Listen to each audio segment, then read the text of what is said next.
Peer Kamil episode number 27 Wasim Urdu والا کی آواز میں۔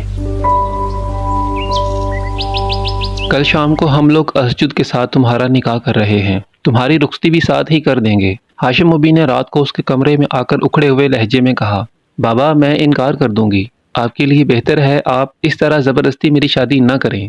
تم انکار کرو گی تو میں تمہیں اسی وقت شوٹ کر دوں گا، یہ بات تم یاد رکھنا۔ وہ سر اٹھائے انہیں دیکھتی رہی۔ بابا میں شادی کر چکی ہوں۔ ہاشم مبین کے چہرے کا رنگ اڑ گیا۔ میں اس لیے اس شادی سے انکار کر رہی تھی۔ تم جھوٹ بول رہی ہو۔ نہیں میں جھوٹ نہیں بول رہی ہوں، میں 6 ماہ پہلے شادی کر چکی ہوں۔ کس کے ساتھ؟ میں یہ آپ کو نہیں بتا سکتی۔ ہاشم مبین کو اندازہ نہیں تھا کہ وہ اس اولاد کے ہاتھوں اتنا خوار ہوں گے۔ آگ بگولا ہو کر وہ امامہ پر لپکے اور انہوں نے یکے بعد دیگرے اس کے چہرے پر تھپڑ مارنے شروع کر دیے۔ وہ چہرے کے سامنے دونوں ہاتھ کرتے ہوئے خود کو بچانے کی کوشش کرنے لگی، مگر وہ اس میں بری طرح ناکام رہی۔ کمرے میں ہونے والا شور سن کر وسیم سب سے پہلے وہاں آیا تھا اور اسی نے ہاشم مبین کو پکڑ کر زبردستی امامہ سے دور کیا۔ وہ دیوار کے ساتھ پشت ٹکائے روتی رہی۔ بابا آپ کیا کر رہے ہیں؟ سارا معاملہ آرام سے حل کیا جا سکتا ہے۔ وسیم کے پیچھے گھر کے باقی لوگ بھی اندر چلے آئے تھے۔ اس نے شادی کر لی ہے کسی سے؟ ہاشم مبین نے غم و غصہ کے عالم میں کہا۔ بابا جھوٹ بول رہی ہے، شادی کیسے کر سکتی ہے؟ ایک بار بھی گھر سے نہیں نکلی۔ یہ وسیم تھا۔ 6 ماہ پہلے شادی کر لی ہے اس نے۔ امامہ نے سر نہیں اٹھایا۔ نہیں میں نہیں مانتا، ایسا نہیں ہو سکتا، یہ ایسا کر ہی نہیں سکتی۔ وسیم اس کی رگ رگ سے واقف تھا۔ امامہ نے دھندلائی آنکھوں کے ساتھ اسے دیکھا اور کہا، ایسا ہو چکا ہے۔ کیا ثبوت ہے؟ نکاح نامہ ہے تمہارے پاس؟ وسیم نے اکھڑ لہجے میں کہا، یہاں نہیں ہے، لاہور میں ہے میرے سامان میں۔ بابا میں کل لاہور سے اس کا سامان لے آتا ہوں، دیکھ لیتے ہیں۔ وسیم نے ہاشم مبین سے کہا۔ امامہ بے اختیار پچھتائی، سامان سے کیا مل سکتا تھا؟ شادی کر بھی لی ہے تو کوئی بات نہیں، طلاق دلوا کر تمہاری شادی اسجد سے کرواؤں گا، اور اس آدمی نے طلاق نہ دی تو پھر اسے قتل کروا دوں گا۔ ہاشم مبین نے سرخ چہرے کے ساتھ وہاں سے جاتے ہوئے کہا۔ کمرہ آہستہ آہستہ خالی ہو گیا۔ وہ اپنے بیڈ پر بیٹھ گئی۔ اسے پہلی بار احساس ہو رہا تھا کہ جال میں پھنسنے کے بعد کے احساسات کیا ہوتے ہیں۔ یہ ایک اتفاق تھا کہ نکاح نامے کی کاپی سالار نے اس کو نہیں بھجوائی تھی۔ اگر اس کے پاس ہوتی بھی تو تب بھی وہ اسے ہاشم مبین کو نہیں دے سکتی تھی، ورنہ سالار سکندر کا نام نکاح نامے پر دیکھنے کے بعد ان کے لیے اس تک پہنچنا اور اس سے چھٹکارا حاصل کرنا منٹوں کا کام تھا، اور اس کے سامان سے نکاح نامہ نہیں ملے گا تو اس کے اس بیان پر کسی کو یقین نہیں آ سکتا کہ وہ نکاح کر چکی تھی۔ اس نے کمرے کے دروازے کو لاک کر دیا اور موبائل پر سالار کو کال کرنے لگی۔ اس نے اسے ساری صورتحال سے آگاہ کر دیا تھا۔ تم ایک بار پھر لاہور جاؤ اور جلال کو میرے بارے میں بتاؤ۔ میں اب اس گھر میں نہیں رہ سکتی، مجھے یہاں سے نکلنا ہے اور اس کے علاوہ میں کہیں نہیں جا سکتی۔ تم میرے لیے ایک وکیل کو ہائر کرو اور اس سے کہو کہ وہ میرے پیرنٹس کو میرے شوہر کی طرف سے مجھے حبس بے جا میں رکھنے کے خلاف ایک کورٹ نوٹس بھجوائے۔ تمہارے شوہر یعنی میری طرف سے۔ تم وکیل کو اپنا نام مت بتانا، بلکہ یہ بہتر ہے کہ اپنے کسی دوست کے ذریعے وکیل کو ہائر کرو، اور میرے شوہر کا کوئی بھی فرضی نام دے سکتے ہو۔ تمہارا نام وکیل کے ذریعے انہیں پتہ چلے گا تو وہ تم تک پہنچ جائیں گے، اور میں یہ نہیں چاہتی۔ امامہ نے اسے یہ نہیں بتایا کہ اسے کیا خدشہ ہے، اور نہ ہی سالار نے اندازہ لگانے کی کوشش کی۔ اس سے بات کرنے کے بعد امامہ نے فون بند کر دیا۔ اگلے روز 10-11 بجے کے قریب کسی وکیل نے فون کر کے ہاشم مبین سے امامہ کے سلسلے میں بات کی، اور انہوں نے امامہ کو زبردستی اپنے گھر رکھنے کے بارے میں اس کے شوہر کی طرف سے کیے جانے والے کیس کے بارے میں بتایا۔ ہاشم مبین کو مزید کسی ثبوت کی ضرورت نہیں رہی تھی۔ وہ غصے میں پھنکارتے ہوئے اس کے کمرے میں گئے اور اسے بری طرح مارا۔ تم دیکھنا امامہ تم کس طرح برباد ہوگی، ایک ایک شے کے لیے ترسو گی تم۔ جو لڑکیاں تمہاری طرح اپنے ماں باپ کی عزت کو نیلام کرتی ہیں ان کے ساتھ یہی ہوتا ہے۔ تم ہمیں کورٹ تک لے گئی ہو، تم نے وہ سارے احسان فراموش کر دیے جو ہم نے تم پر کیے۔ تمہاری جیسی بیٹیوں کو واقعی پیدا ہوتے ہی دفن کر دینا چاہیے۔ وہ بڑی خاموشی سے پٹتی رہی۔ اپنے باپ کی کیفیات کو سمجھ سکتی تھی، مگر وہ اپنی کیفیات اور اپنے احساسات انہیں نہیں سمجھا سکتی تھی۔ تم نے ہمیں کسی کو منہ دکھانے کے قابل نہیں چھوڑا، کسی کو نہیں، ہمیں زندہ درگور کر دیا ہے تم نے۔ سلمہ اس کے پیچھے کمرے میں داخل ہوئی تھی، مگر انہوں نے ہاشم مبین کو روکنے کی کوشش نہیں کی۔ وہ خود بھی بری طرح مشتعل تھیں۔ وہ جانتی تھی کہ امامہ کا یہ قدم کس طرح ان کے پورے خاندان کو متاثر کرنے والا تھا، اور خاص طور پر ان کے شوہر کو۔ تم نے ہمارے اعتماد کا خون کیا ہے۔ کاش تم میری اولاد نہ ہوتی، کبھی میرے خاندان میں پیدا نہ ہوئی ہوتی۔ پیدا ہو ہی گئی تھی تو تب ہی مر جاتی، یا میں ہی تمہیں مار دیتا۔ امامہ آج ان کی باتوں اور پٹائی پر نہیں روئی تھی۔ اس نے مدافعت کے لیے کوئی کوشش نہیں کی تھی۔ وہ صرف خاموشی کے ساتھ پٹتی رہی۔ پھر ہاشم مبین احمد جیسے تھک سے گئے اور اسے مارتے مارتے رک گئے۔ ان کا سانس پھول گیا تھا۔ وہ بالکل خاموشی سے ان کے سامنے دیوار کے ساتھ لگی کھڑی تھی۔ تمہارے پاس ابھی بھی وقت ہے، سب کچھ چھوڑ دو، اس لڑکے سے طلاق لے لو اور اسجد سے شادی کر لو، ہم اس سب کو معاف کر دیں گے، بھلا دیں گے۔ اس بار سلمہ نے تیز لہجے میں اس سے کہا۔ نہیں، واپس آنے کے لیے اسلام قبول نہیں کیا۔ مجھے واپس نہیں آنا۔ امامہ نے مدھم مگر مستحکم آواز میں کہا، آپ مجھے اس گھر سے چلے جانے دیں، مجھے آزاد کر دیں۔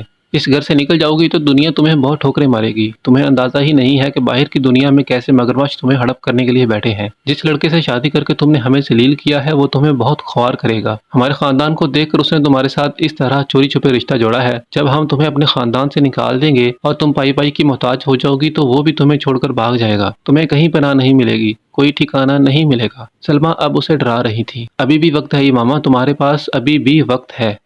نہیں امی، میرے پاس کوئی وقت نہیں ہے، میں سب کچھ طے کر چکی ہوں۔ میں اپنا فیصلہ آپ کو بتا چکی ہوں، مجھے یہ سب قبول نہیں۔ آپ مجھے جانے دیں۔ اپنے خاندان سے الگ کرنا چاہتے ہیں کر دیں، جائیداد سے محروم کرنا چاہتے ہیں کر دیں، میں کوئی اعتراض نہیں کروں گی، مگر میں کروں گی وہی جو میں آپ کو بتا رہی ہوں۔ میں اپنی زندگی کے راستے کا انتخاب کر چکی ہوں، آپ یا کوئی بھی اسے بدل نہیں سکتا۔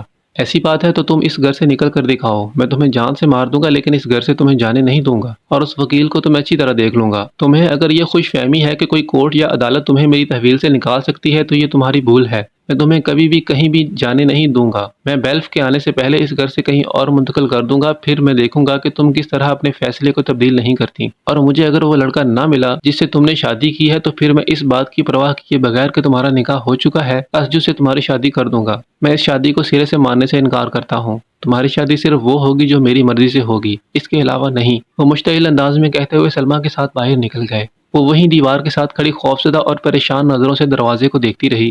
اس نے جس مقصد کے لیے شادی کی تھی اس کا کوئی فائدہ ہوتا نظر نہیں آ رہا تھا۔ ہاشم بن احمد اپنی بات پر چٹان کی طرح اڑے ہوئے تھے۔ بیچاری امامہ بی بی، ناصرہ نے سالار کے کمرے کی صفائی کرتے ہوئے اچانک بلند آواز میں افسوس کا اظہار کرتے ہوئے کہا۔ سالار نے مڑ کر اسے دیکھا، وہ اپنی اسٹڈی ٹیبل پر پڑی ہوئی کتابوں کو سمیٹ رہا تھا۔ ناصرہ اسے متوجہ دیکھ کر تیزی سے بولی، بڑی مار پڑی ہے جی کل رات کو۔ کس کو مار پڑی ہے؟ سالار نے کتابیں ایک طرف رکھتے ہوئے کہا۔ امامہ بی بی کو جی، اور کسے؟ وہ کتابیں ایک طرف کرتے کرتے رک گیا اور ناصرہ کو دیکھا جو کمرے میں موجود ایک شیلف کی جھاڑ پونچھ کر رہی تھی۔ ہاشم بی نے کل بہت مارا ہے اسے؟ سالار بے حد محظوظ ہوا۔ واقعی؟ ہاں جی، بہت زیادہ پٹائی کی ہے، میری بیٹی بتا رہی تھی۔ ناصرہ نے کہا۔ ویری نائس، سالار نے بے اختیار تبصرہ کیا۔ جی، آپ کیا کہہ رہے ہیں؟ ناصرہ نے اس سے پوچھا۔ اس کے ہونٹوں پر موجود مسکراہٹ ناصرہ کو بڑی عجیب لگی۔ اسے توقع نہیں تھی کہ وہ اس خبر پر مسکرائے گا۔ اس کے ذاتی قیافوں اور اندازوں کے مطابق ان دونوں کے درمیان جیسے تعلقات تھے، اس پر سالار کو بہت زیادہ افسردہ ہونا چاہیے تھا، مگر یہاں صورتحال بالکل برعکس تھی۔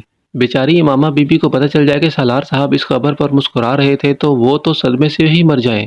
ناصرہ نے دل میں سوچا، کس بات پر مارنا ہے جی؟ سنا ہے وہ اسجد صاحب سے شادی پر تیار نہیں ہیں، کسی اور لڑکے سے شادی کرنا چاہتی ہیں۔ ناصرہ نے لڑکے پر زور دیتے ہوئے معنی خیز انداز میں سالار کو دیکھا۔ بس اس بات پر؟ سالار نے لاپرواہی سے کہا۔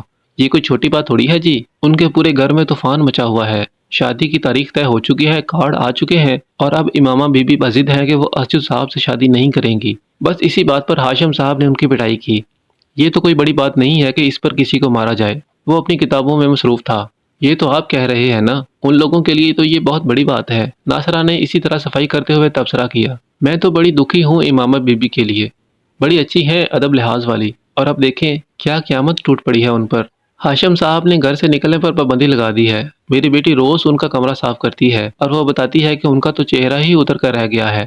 ناصرہ اسی طرح بول رہی تھی۔ شاید وہ شعوری طور پر یہ کوشش کر رہی تھی کہ سالار اسے اپنا اور امامہ کا حمایتی اور طرفدار سمجھتے ہوئے کوئی راز کہہ دے، مگر سالار احمق نہیں تھا اور اسے ناصرہ کی اس نام نہاد ہمدردی سے کوئی دلچسپی تھی بھی نہیں۔ اگر امامہ کی پڑھائی ہو رہی تھی اور اسے کچھ تکلیفوں کا سامنا کرنا پڑ رہا تھا تو اس سے اس کا کیا تعلق تھا، مگر اسے اس صورتحال پر ہنسی ضرور آ رہی تھی۔ کیا اس دور میں بھی کوئی اس عمر کی اولاد پر ہاتھ اٹھا سکتا ہے، اور وہ بھی ہاشم بن احمد جیسے امیر طبقے کا آدمی؟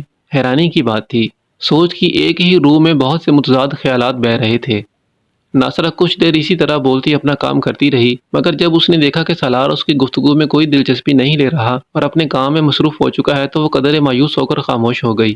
یہ پہلے محبت کرنے والے تھے جن کا رویہ بے حد عجیب تھا۔ کوئی اضطراب، بے چینی اور پریشانی تو ان دونوں کے درمیان نظر ہی نہیں آ رہی تھی۔ ایک دوسرے کی تکلیف کا سن کر بھی شاید امامہ بی بی بھی ان کے بارے میں اس طرح کی کوئی بات سن کر اسی طرح مسکرائیں، کون جانتا ہے۔ ناصرہ نے شیلف پر پڑی ایک تصویر اٹھا کر صاف کی۔